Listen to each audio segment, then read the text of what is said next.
Hello, hello, bonjour à tous. J'espère que vous allez bien.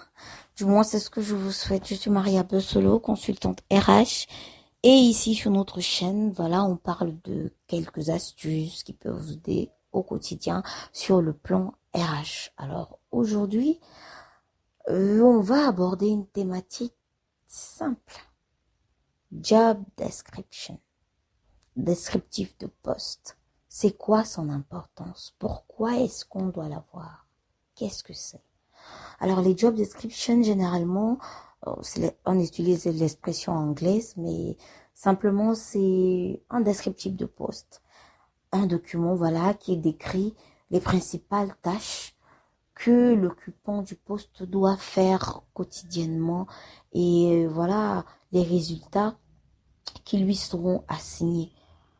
C'est un document qui peut être monté, que ce soit pour un poste d'encadrement ou alors pour un poste d'exécution ou alors un simple poste de bas niveau. Voilà. Donc voilà, pas pour stratifier les postes, mais je veux dire pour tout type de poste, c'est important d'avoir un job description. Pourquoi c'est important? Parce que chaque employé qui entre dans une entreprise, quel que soit le poste, doit connaître exactement ce qu'on attend de lui. Il doit y avoir un document qui décrit de manière claire les grandes lignes du poste que l'employé va occuper. C'est très important parce que ça évite la navigation en vue. Quelqu'un n'arrive pas juste dans votre bureau, dans l'entreprise, et voilà, c'est une secrétaire, vous lui dites, ok, voilà, ton poste commence à travailler. Non. Vous devez lui dire ce que vous attendez d'elle comme objectif à ce poste-là. Qu'est-ce qu'elle doit faire? Comment elle doit se comporter? Qu'est-ce que vous attendez de ce poste? Voilà, quels sont les inputs? Qu'est-ce qu'il faut? Il faut décrire le poste. C'est ça qu'on appelle job description. C'est sur la base du job description que voilà, l'employé sera évalué. Donc, c'est un document très important. Les employés, généralement, souffrent de faire des choses donc qui ne sont pas écrits dans leur job description, qui vont au-delà de leur job description, qui n'ont pas été mentionnés dans leur job description, ça veut dire qu'à un moment, soit ces job descriptions ont été mal montés, soit ces job descriptions ont été voilà minimisés ou balayés du revers de la main.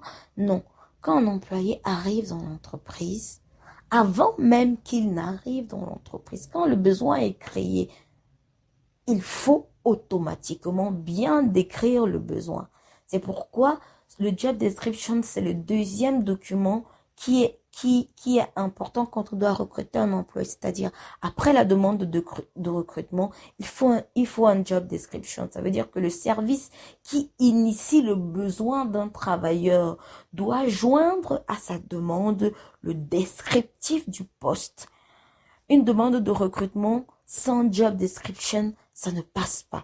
Parce que quand l'employé va arriver, c'est pas quand le travailleur est recruté dans l'entreprise qu'on commence à réfléchir ce qu'il doit faire ou ce qu'il va faire. Non.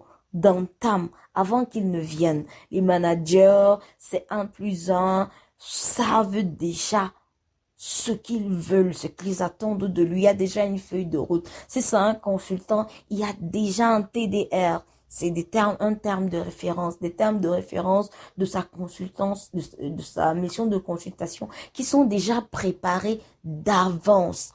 On ne les prépare pas pendant que le consultant est là ou bien pendant que le travailleur est là. Non. Ok, on peut bonifier un job description parce que ce n'est pas quelque chose de statique. On peut bonifier, on peut le densifier. Voilà, c'est pas trop exagéré, sachant que oui, ça peut avoir d'une manière ou d'une autre une incidence sur la rémunération, mais c'est très important pour chaque employé et quel que soit le niveau de responsabilité dans l'entreprise d'avoir un job description clair, précis, qui énonce les grandes lignes du poste qu'il aura à occupé parce que ça entre en clair dans l'évaluation du travailleur. Et pour ne pas faire une mauvaise évaluation du travailleur, il faudrait qu'il sache d'office ce sur quoi il sera évalué. Et ce sur quoi il sera évalué est plus ou moins déjà détaillé, défini dans le job description que vous devez lui donner le premier jour à l'instant où il signe son contrat de travail. C'est très important. C'était l'astuce du jour et j'espère que voilà,